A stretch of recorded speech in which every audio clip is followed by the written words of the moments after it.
Hi, this is Mike with Rogue Media Network. As Texas opens back up, some of our shows have chosen to continue to record from remote locations. Some of our other shows have started recording in studio with very few people observing social distancing. Thanks for listening, and please be safe.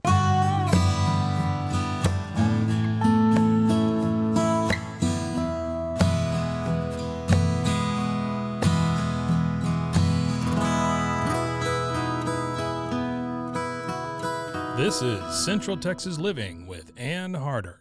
Many things have changed due to coronavirus, even some social norms. Well, think social distancing. But there are basic rules of good manners that just won't change. My good friend Sarah Aynesworth joins us now, an etiquette consultant and educator. She is the expert on good manners and proper behavior in public.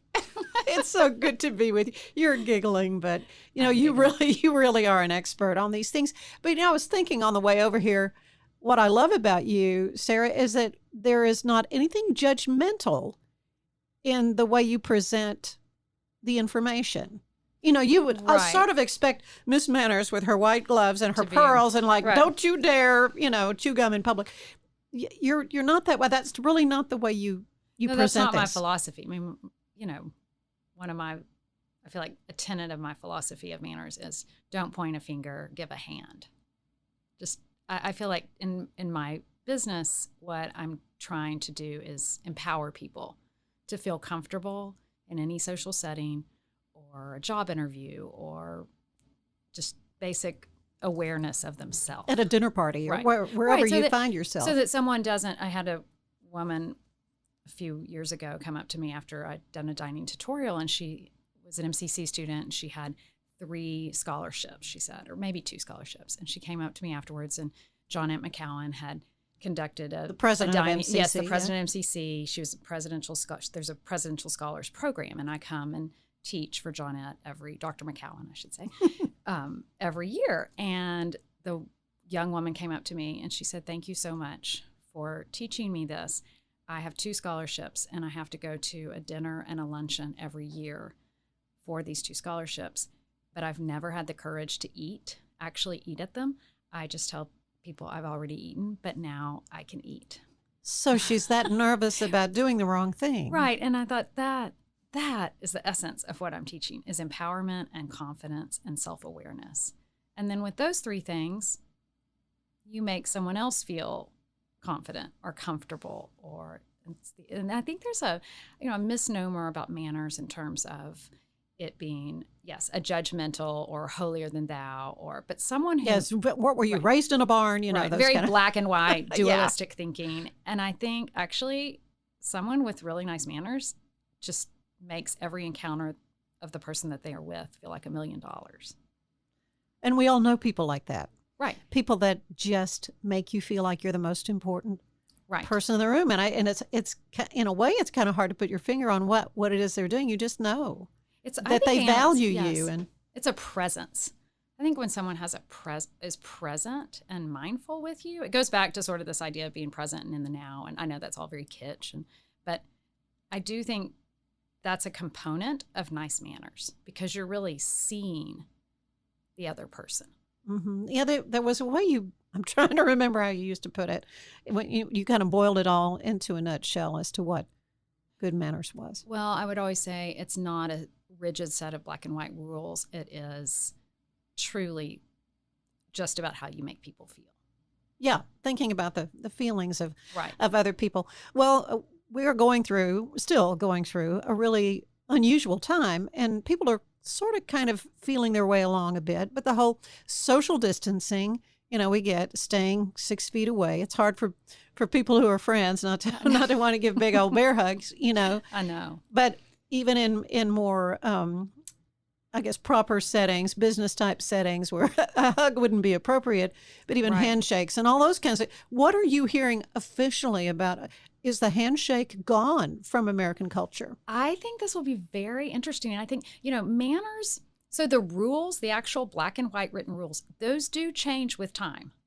We do, women used to wear white gloves. That was a requirement for proper women to wear white gloves. And women also did not stick their hand out if they would need to, it was more of their fingertips. And as we evolve and our culture changes, so do manners. And so it will be very interesting to see. I may have to change all my posters. I may not be teaching the handshake anymore. Really? I don't know. It Well, really that's will true. be.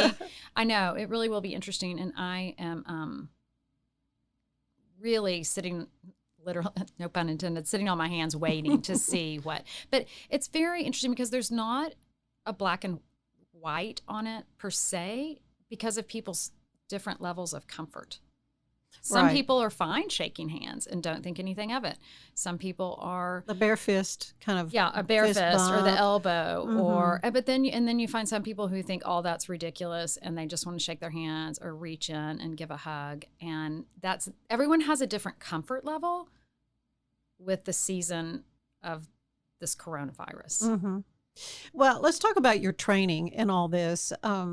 You have gone to, really formal training about it. It's not instinctive, good manners that you're teaching, right? Well, I think the essence of what I teach is in me. It's Right. It's part of who I am, of just being kind and treating everyone the way you would want to be treated.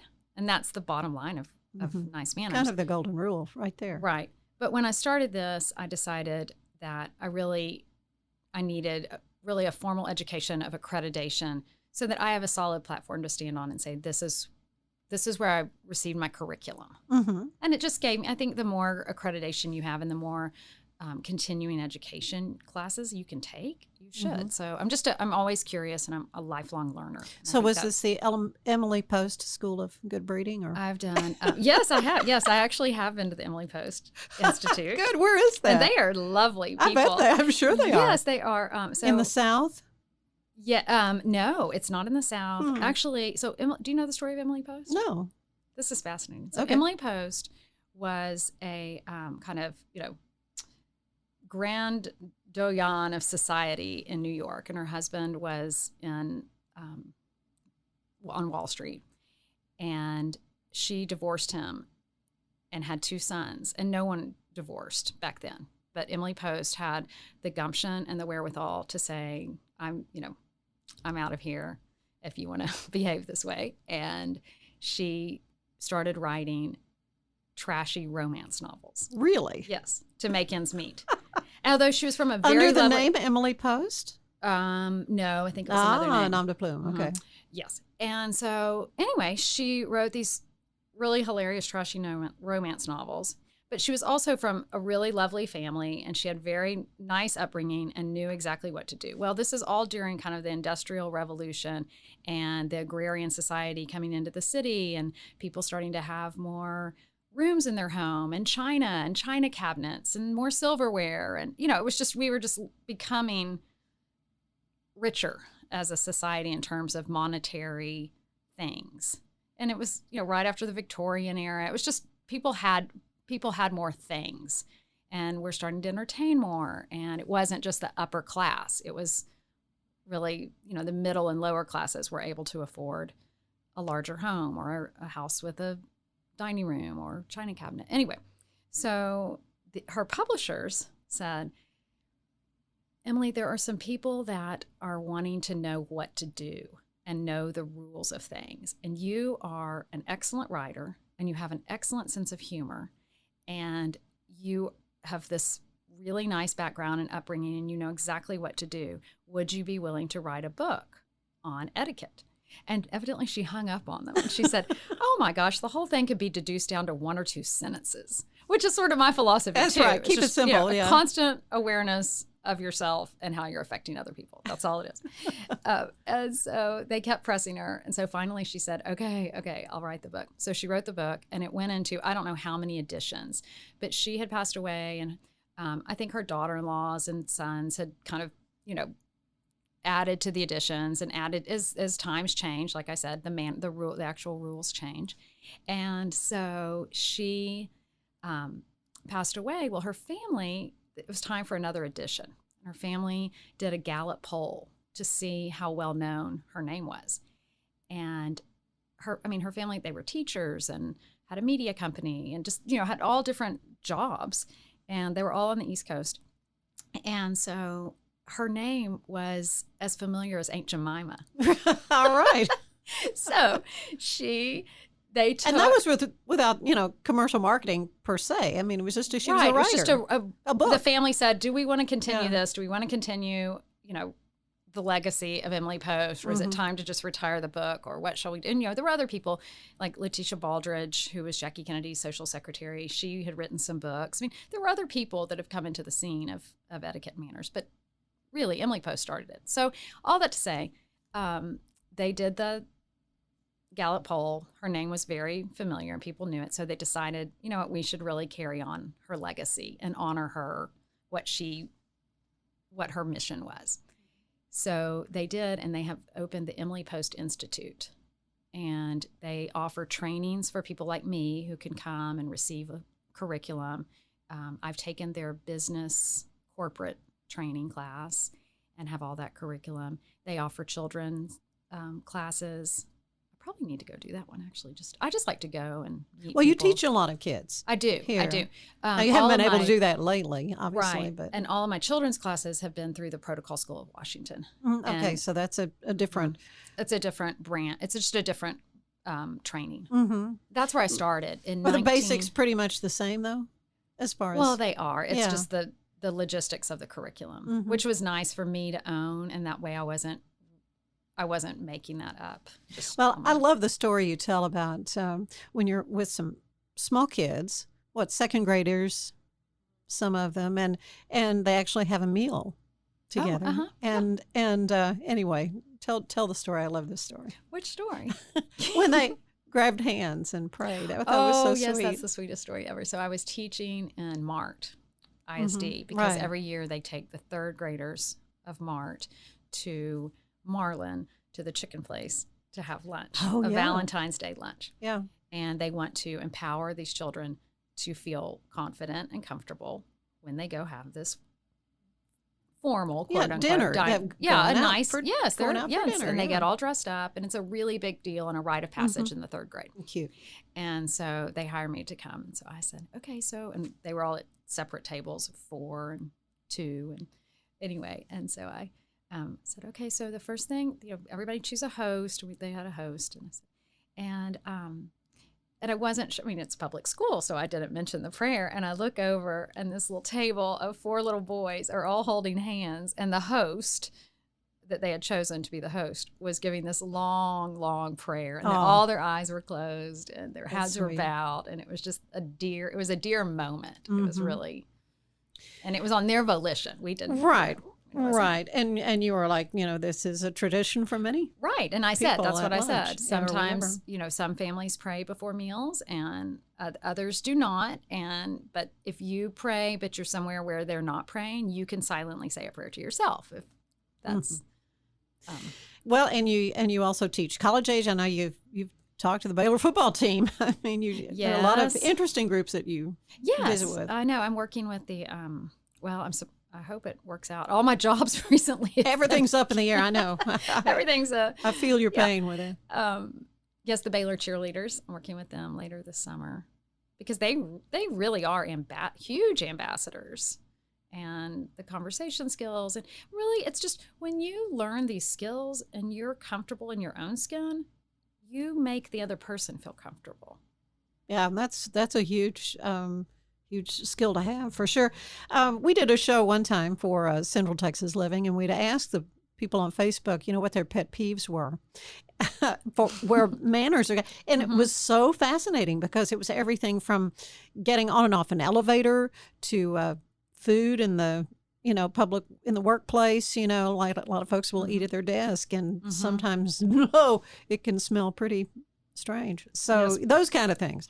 Right, all of those. Well, and that's a lot of times when I do a business training, I will say I want the employees to anonymously send me their pet peeves, and no one will know. So that way it's not confrontational for them.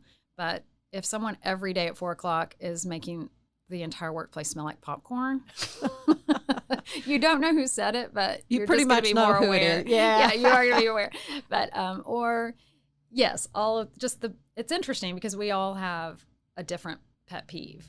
I mean, one of my pet peeves is when people leave the chair way out. Mm-hmm. Tuck your chair in, push your chair in. But that's my own idiosyncrasy and my own pet peeve. Yeah. Chewing gum. And I chew gum, but I think chewing gum is something that people need to really think about. I know. I used to get in trouble in high school for chewing gum. Didn't we all? Didn't we all? Yes. Oh, well, social gatherings, those are starting to open back up. I know wedding receptions are going to start happening again. And that's a big etiquette question for a lot of folks. Gift giving and all those especially RSVPing. Let's talk about that. The lost art thereof of the RSVP. So Yeah. RSVP, and I teach this in especially every children's class, and I'll say, so it's a French term. And why we use a French term still to this day in the United States of America, I don't know, but it's respondez s'il vous plaît. And so it's respond if you please. If you please, yeah. But it means Do it. Yes, do it. Call, email, text, yes or no. Yeah. Sometimes it'll say RSVP if declining. Yes, or it will say regrets. Right, RSVP if declining, which is just a no, or regrets, and that would be just a no. But it's important because if you're planning, meals for people or whatever it is, you've got to know how many people actually are coming. I know. I volunteer for this. It's called LEAD. It's through the Chamber of Commerce, and Rachel Martinez is in charge of it, and she has these dinners for the lead mentor, the lead student, and the lead's parents. And I think she told me one time that she had sent out, 300 invitations. And anyway, it ended up 100 people did not come that she had to assume were coming because she did not hear from them. And it was $20 per person. That's a lot. Well, yes, it was, $2,000. And she said that could have been a lead scholarship, all because people either said they really truly did an RSVP and she just felt like if they showed up, she needed to feed them. And so she counted some of those. And then also people that said they were coming but then didn't come. Yeah. I do think you can always kind of count just on emergencies, even on your replies, 10% of the people that say they're going to come probably won't. Yeah. Well, yeah, sometimes, I've planned on like 50%, maybe not coming, but yeah, it makes if you're a host, it makes a huge difference to have people. Right. say. And if you know you're not going to something, if you open an enviolpe or Yeah. open an email or whatever, and you truly know, just get into the habit of immediately replying and saying, we won't be there. I know we'll be out of town. Yeah. Because lots of times it's inadvertent. People don't intend to be disrespectful to the host.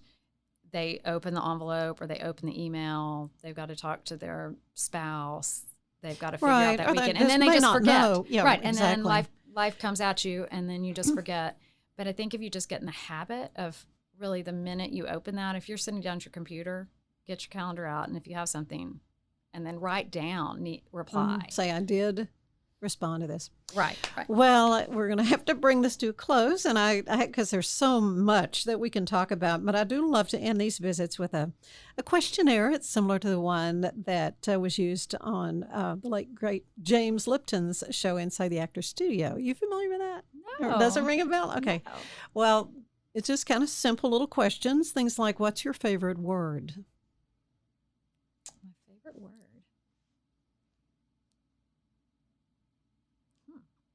You stumped me. Huh? One of my favorite words would be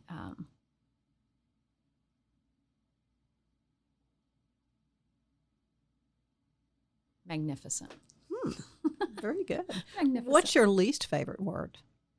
Slang that's used in public, like the word. I don't know. I don't want to say it. Okay, don't. But it's not a bad word, but it's not. But it's just people use it, and I think it just sounds crass and unprofessional. What turns you on creatively, spiritually, emotionally? I think just being in your flow of time. And I always know that I really am meant to teach because time stands still when I'm teaching. That's sweet. What turns you off? something that just doesn't feel right, something that I just don't feel I'm not in the flow of. And you can feel that. Oh, you know, yeah. You can feel No, that. Is your energy behind it, or is your energy, and that's kind of that litmus test. Does this feel right to say yes to? Does this not feel right to say yes to? And we all have that internal guidance. What sound do you love the most? The sound of a summer night. Yeah. Just that cicada Maybe sound. cicadas, yeah. Maybe a cricket or two. What sound do you hate? Something just like really loud and raucous, like a garbage truck or something. Okay. What other profession would you like to have tried? Well, this sounds hilarious, but I still want to. Someday I want to be a waitress. I want to serve people. I want to do that. I see you doing that. Yes, I know. Lindsay Ochoa at La Fiesta told me she would let me work one night. I think you should do that. I think then you should and get that out of your system, maybe. Isn't that hilarious? No, I think if I wasn't a teacher, I really, I would do something creative, something that would maybe interior design. Oh, I could see that too. Yeah, yes, interior design. Well, what job then do you know you would not want to do? Anything with numbers or calculations or preciseness or anything that's not creative. If something's not creative, I promise you it's not for me. That's right. I'm a big big picture person, not minutia. I can see that. Finally, what do you want to hear God say to you when you enter the pearly gates? You loved enough, Sarah. Good. Sarah, thank you so much. Always learn something great and wonderful for you, and I hope we can have you back. I know. I feel like I've spent all the time talking about Emily Post. So that was fascinating. Thank you. Yes, thank you so much.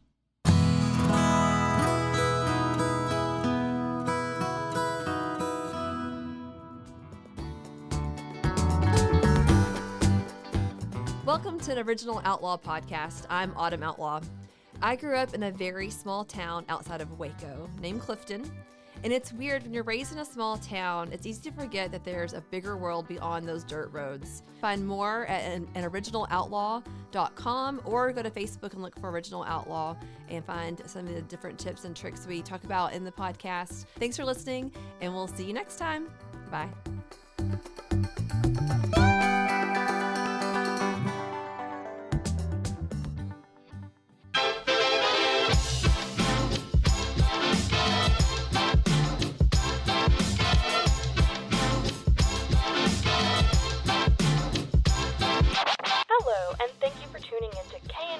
Waco. I am your host, Debbie, here to help you get in the know about Waco. So you may be asking yourself, why am I here? I'm here to be your tour guide through Waco. I'm here to tell you all the goings-on in and around Waco. I'm going to give you the 411 on what's happening, what's going on, and what events you should go to. This is your host, Debbie, signing off. Now that you know, go. Just go, Waco. Are going on a run.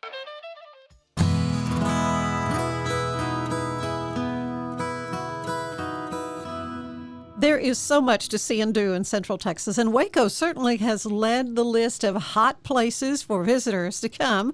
Joining me now is Todd Bertka, who is director of the Waco Convention Center and Visitors Bureau, and you've seen some really amazing things happen in Waco. Good, amazing things, and then we had a pandemic. Yeah, good afternoon, Ann. Thanks for having me on. I really appreciate it. It's fun to be on my first ever podcast with you, because you were my first FaceTime Live, or Facebook Live. Oh, yeah, we did. Yeah. We do lots of Facebook Lives. Yeah, so, it's interesting. I would never have written the script this way from arriving in Waco back in December of 2018. So you haven't been here long. Haven't been here very long. Certainly it's been on the radar and had an awareness of it just due to us being, closet fixer-uppers in our own right back at home. But certainly the opportunity to come to a destination after years in the industry of representing, some pretty amazing places, and come to Waco, which when we got here was still on the wave. The crest was rising, to quote surfer vernacular, but that wave was rising still, and so that wave crested, and now we're looking to catch another one, and it's building. You can see it. It's a different world today than it was in a lot of respects than it was when I got here in December of 18. It's actually a different world than what it was in January when we welcomed in the new year with Bark and Ball and one of our biggest events, and Convention Center was on the rise, and we had done so many events. We had done 55 events in the month of February already, in a 28 calendar day month or whatever, however many days are in February anymore. But so we had no shortage of business on the calendar and out into the foreseeable. So much momentum was happening. What I find fascinating and encouraging and heartening is that even amid the pandemic, we still see signs of growth, positivity, and excitement in this destination. And so we're really fortunate to be in Texas, where we've had what I consider to be not as hard hit in the pandemic. Certainly, McLennan County, we're so thrilled that we've been able to really mitigate the effects of the pandemic through a lot of great community communication and cooperation. So I see that wave of activity starting to build again. Today's a special day. We've got obviously Friday we opened the zoo. Today we opened Magnolia. Well, we didn't. They did. Yeah, that's a big day. Yeah, it is a big day for Central Texas, because I guess I was a little surprised it had stayed closed as long as it had. It's just so many people in the past have come to Waco to see the silos. Mm-hmm. So are you getting a sense that we're going to have those kinds of numbers? Let's talk about the numbers. At the peak, we were having like 20,000 additional people a weekend. Yeah. Well, at its peak, we were into the 30,000 person range about the time that I was just arriving in town, and so we were easily in that 30,000 a week average sort of range. Even in February, this past February, even at 22,000 in the middle of the winter is a good number. And so today I will tell you that on the way over here I drove past the silos just to see. Wasn't sure exactly what time they were opening their doors, but we opened our tourist information center in conjunction with this, because we know that people it hasn't been open since we closed back in early March. Mm-hmm. So we wanted to coincide our visitor services with folks that might have been venturing in. And sure enough, we've had people come in already, and we have obviously safe and social distancing procedures in place at the TIC. But I drove past the silos, and sure enough, there was a line outside of the bakery. And, that's it. That can get very congested on the inside of that bakery. So I'm sure they've got lots of protocols in place. And there were folks on the grounds. And so that to me feels like, okay, we're getting back. It's going to come back. And some of the groundbreakings that have happened along the way, the River Place development that's happening along the river, that is broken ground. Some of our hotels are still on pace. We have a lot of hotels that are coming online. We certainly do. We do. We've got 3 that'll open up in the next couple of months alone, plus the ones that are still under construction, and the 3 big ones in downtown that are on pace to continue their process. So we are excited about what our opportunities are for the future. We certainly are. We took a hard hit, and everybody did. The tourism business in general really has been affected, and we're blessed in Waco here to have I think a really positive location. We've got great assets. I was talking to someone on Friday morning. The assets that we have, both natural as well as man-made assets, as well as our location, I think put us in a pretty good spot, without having a beach or mountains in our background or on our doorstep. We're as positively positioned a location as there is in this state, and we're excited about what that has to offer for us. Well, let's talk about what happened with your office when everything shut down. I mean, it has been really an opportunity for folks from restaurateurs to have to kind of be light on their feet and figure out the next way to keep things going. And you've done that with your staff was just pretty much without work. Right. Yeah. I think what's always encouraging, or at least enlightening to educate folks on, is that we have two sides of our operation, really. We've got the marketing, destination marketing side, the Convention and Visitor Bureau side of our business, sales and marketing, and that's the kind of stuff that gets out in is the forefronting.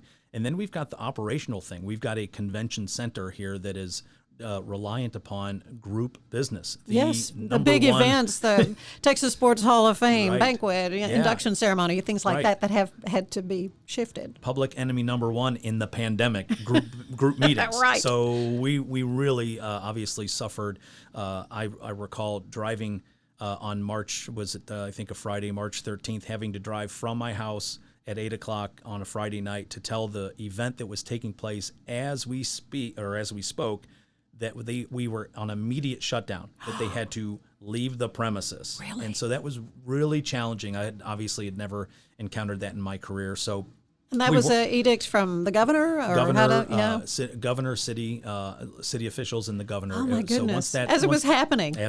Once that declaration was made, we had a group conference call with all city managers, and so that was my edict, was I had to get in the car and go shut them down and ask them to politely. And fortunately, the Hilton, I will give a lot of credit to the Hilton. The Hilton was able to absorb as much of their space that evening and the next day to allow them to finish their event. Was it like a conference? It was actually the cloggers. Really? Having a statewide clogging kind of conference and competition, and one that we've hosted for years and years, and they loved us. And so they didn't all start throwing their shoes at you? They didn't. A few wanted to kick. Those taps on there would hurt. Yeah, exactly.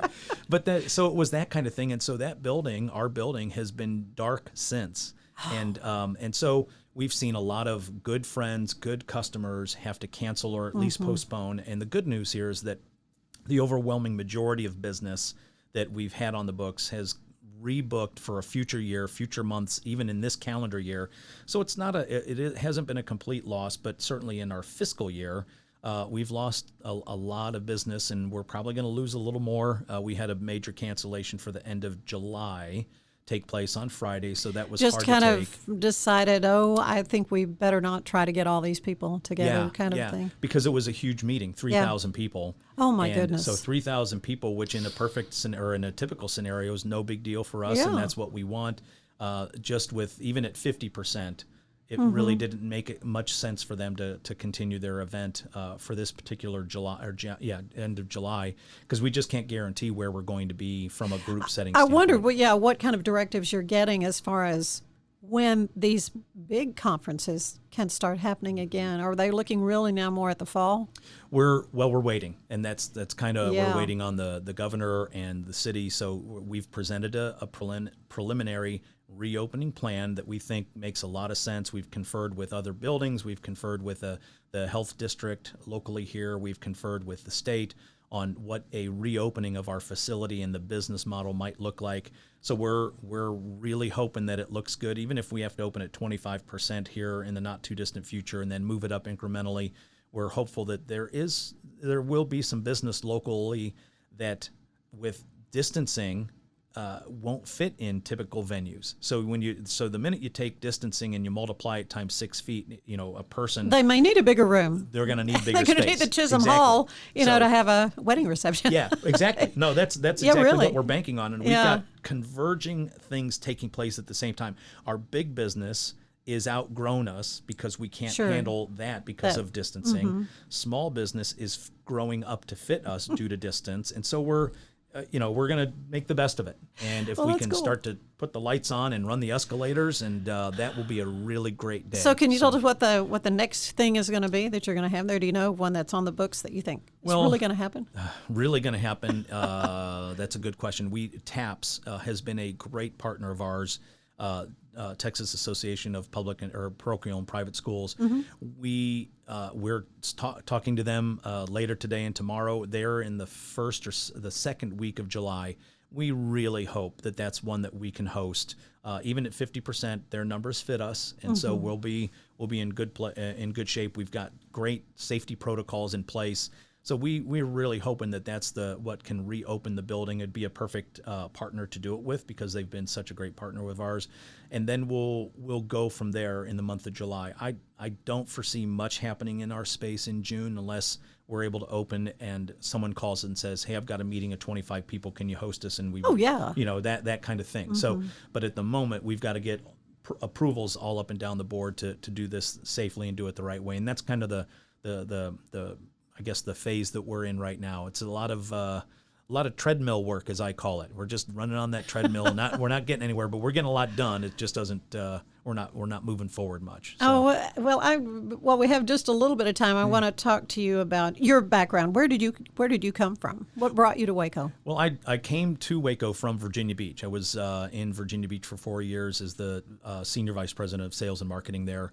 For the Convention and Visitors Bureau in a very similar role that I'm in now, just not the captain's chair, so to speak. And so, but my career spans nearly 30 years now. Started in Akron, Ohio. Grew up in Ohio. I'm a Buckeye and grew up in Ohio and then moved a little bit throughout the Midwest, spent some time in Indianapolis, almost 10 years in Chicago working for both Disney and then the North American office for the Hawaii Convention and Visitors Bureau. And then from there, Nashville, Tennessee for a couple of years, and then Greenville, South Carolina, which was a real treat, and again in a senior leadership capacity, Greenville, and then Virginia Beach. So I'm blessed to have some really great destinations and organizations in my background that I think have already helped me here in Waco, and the value that we have here and the assets. It's been seamless and just a pleasure to be here and build the relationships that we've built in a short amount of time. So it's been very, very cool. Yeah. Well, and you are a huge asset to this community as well. And I know as you're thinking back on the places you've been, you can really identify with them in them shutting down as well. I mean, this has just been a universal thing that's happened to folks. It has affected everyone. If you're in this sector, well, in every sector, it's affected everybody. And some harder than others. Interestingly, the hardware industry is up, as you might begin to guess. But in the hospitality world, we're all in this together, and we're all sort of feeling and facing some of the same challenges. I have incidentally. And quite ironically, I have great relationships with the leadership folks in Dallas and Austin and San Antonio, Fort Worth. So I've got a nice network of folks to bounce ideas off of here within the state. And they've actually called me on a few occasions, which has been great. And so now that Waco is on their radar, I know that we're making some noise. And so the one thing I will tell you that Waco, the people here. The genuineness of the folks that live here is really special, and it reminds me of the Hawaiis and some of the places that we've been that just have had a real unique sort of interrelationship with each other here. And so, one of our bounce back sort of campaigns is to really focus on locals and having locals rediscover this hometown, their place that makes this special. Everyone has such an affinity to where they live. And so we're getting ready to launch. We've got some plans on a marketing campaign that is going to reach out to to our neighborhoods to rediscover themselves, rediscover the great assets, the museums, and the natural assets that we've got here that made Waco special to them growing up.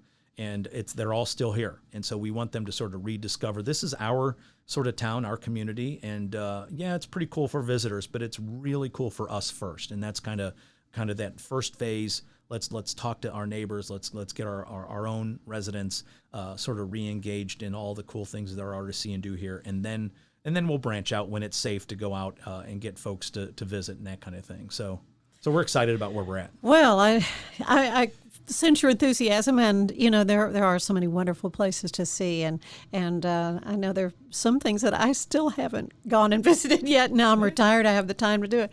But yeah, there's some wonderful places to go and to enjoy right here at home.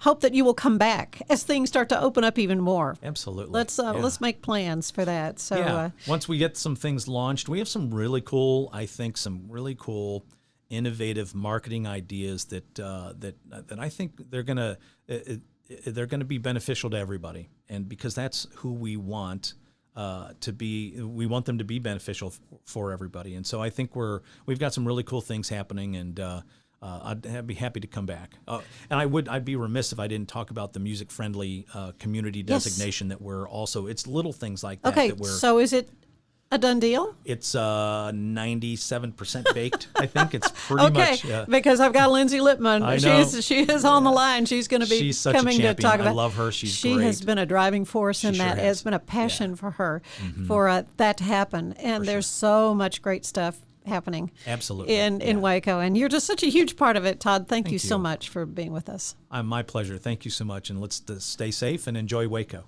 Right. Central Texas Living is part of the Rogue Media Network family. Be sure to check out their other shows at roguemedianetwork.com. Please rate us 5 stars on iTunes and anywhere else you get your podcasts. Join us again soon for more Central Texas Living, the podcast. This has been Rogue Media Network Podcast.